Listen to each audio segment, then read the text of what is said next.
December 23rd edition of Raw continued a strong showing from the Red Brand talent in TD Garden in Boston. Drew McIntyre declared his intention to take out everyone who's associated themselves with Roman Reigns and CM Punk. He again focused his ire on Sami Zayn and the Usos. Seth Rollins also sat down for an interview ahead of his upcoming match with CM Punk. On the Netflix premiere, but Drew McIntyre started the show, explaining why he targeted Zayn and the Usos, blaming them for isolating him. Zayn interrupted to say everyone was struggling, and not everyone blaming someone else for their issues. He challenged the Scottish Warrior to a match later in the night. McIntyre called out Zayn is hurting and should not fight on Monday, but Babyface started the brawl anyway. Jey Uso returned to help Zayn clear out McIntyre. McIntyre regularly cuts promos that rival the best in the biz, and this may still be one of the best he's ever done. The way he framed his own pain as a motivation for violent action gives him depths few people can meet. Zayn also explained why he went against him.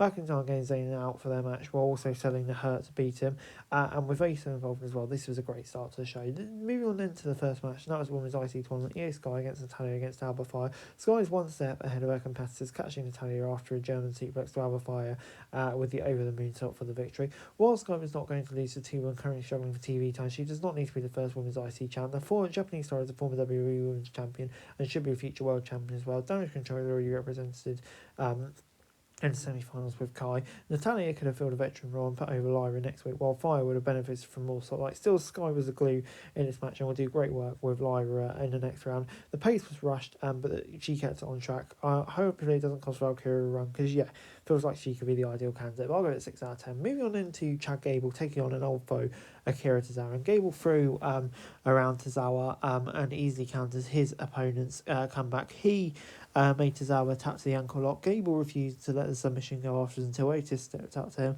The Olympian and the Creed brothers backed down from the big man. The American made his fallen off a cliff in terms of relevance in WWE since losing definitively to the Wyatt Six. The losses themselves were not the problem as much as the aftermath. The entire stable can only beat Alpha Academy, and played out once again in this match. Gable squashed Tozawa and mean-mugged Otis as he has for months. It was at one point a hot ticket match, but it just didn't really feel like that. Alpha Academy just cannot stay kind of going on like this forever. They need to kind of go down a different route, to be honest. But moving on into Damian Priest taking on Dominic Mysterio. Mysterio had to help all around the ring, but Priest stopped it early. Finn Balor gave up on the plan and attacked their punishment, causing a DQ. Judgment Day jumped on Priest to beat him down until the War Raiders came in to clear the ring.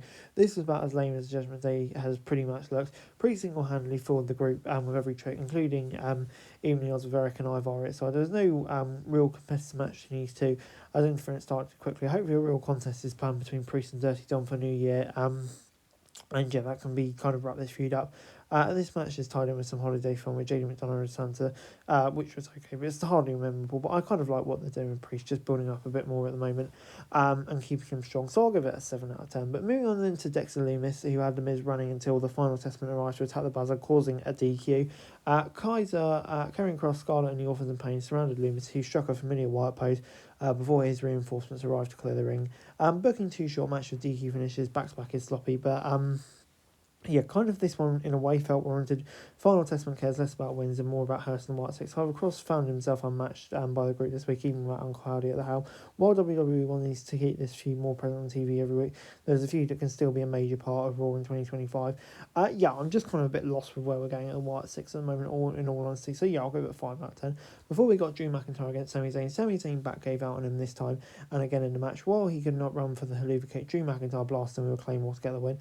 Afterwards, the Scottish Warrior kept beating Zayn until Jey Uso came out again to make the saves. The Bloodline arrived to take out James Zayn to stand tall at the end of the night. McIntyre just walked away. This was a match on a different level to the rest of the night for obvious reasons. Paying off everything they said in the opening segment, this would be a brawl rather than a technical classic. And that's exactly what it proved to be. While the Ultimate Underdog kept the pace up, it was the Scottish Warrior who had too much for him. McIntyre made clear that Zayn never beats him, giving extra motivation to root for Zayn. The Scots at the match for a Jey Uso match in a really well worked one in this one. So I'll go with 7 out of 10. And overall, Raw this week gets 6 out of 10 for me. I thought, it's a pretty solid episode of Raw. Definitely the main event kind of highlights of this week's show was the whole stuff with Zayn and McIntyre, which I thought was superb. Maybe some low lights coming It got some scruffy action in the mid card maybe, but I think the closing and opening segments really top this show. Hey guys, that's it for this video. Thanks very much for watching. Remember to like, share, subscribe, follow us on our socials, link in the description below for daily wrestling news, meme and content. Subscribe to our other channels on screen right now, that'd be greatly appreciated. Thanks very much for watching. Peace out.